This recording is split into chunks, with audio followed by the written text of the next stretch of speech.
Wanu fi kana yoom finfinnee gadi laalu danga motorreesse godonga buchi keessa dachiko malaan balleesse natimi yoo waa dhageesse dachiko malaan balleesse natimi yoo waa dhageesse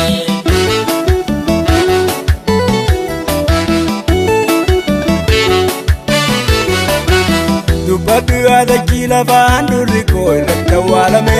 eebaleka malaan rafee bula alagaan saamame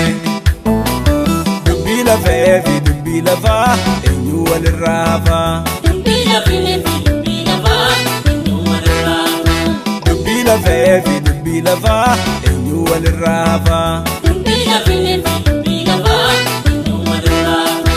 ilmi kiyyaa haqaffamata wareegamus dhibbacheessa kumadaalata ajjechaa fi hidhanuu fitoo falmii gurbaa falmii walirraa jitu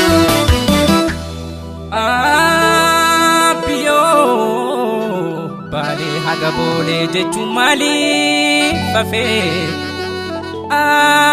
abiyyoo gariin osoo falmuu gariin maaliif rafee nura baalee kun hundi jiru osoo nu waltaanee gara dabaalee hijiraannu kaatti kan nu dhaalee abiyyoo maaloo nu falmi gubaa maaloo nu baasi haloo nura baalee kun hundi jiru osoo nu waltaanee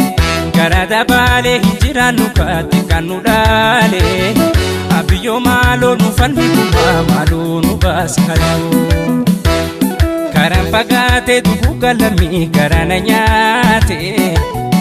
abiyyoo maaloo nu falmi gubaa maaloo nu baasi haloo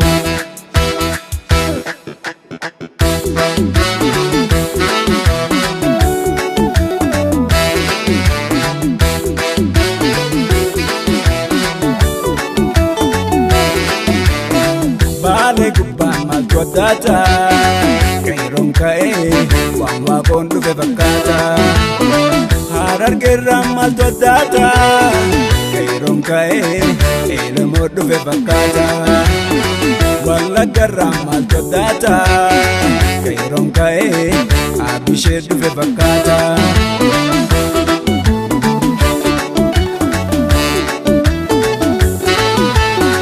wali sobuna biya gara sobuna biyal maduki buna rande siru walinduna wali sobuna biya gara sobuna biyal maduki buna rande siru walinduna benambo buna biyal tuti gala galgala galtuti malaka gadin jenne jala tumatu otadala odinis natur kofte kalbinis wana yade Salale buna biyatade Borana fi guji kesa Enyuma walradesa Lamindonga budabesa Ilumpa burjima kesa Enyuma walradesa Lamindonga budabesa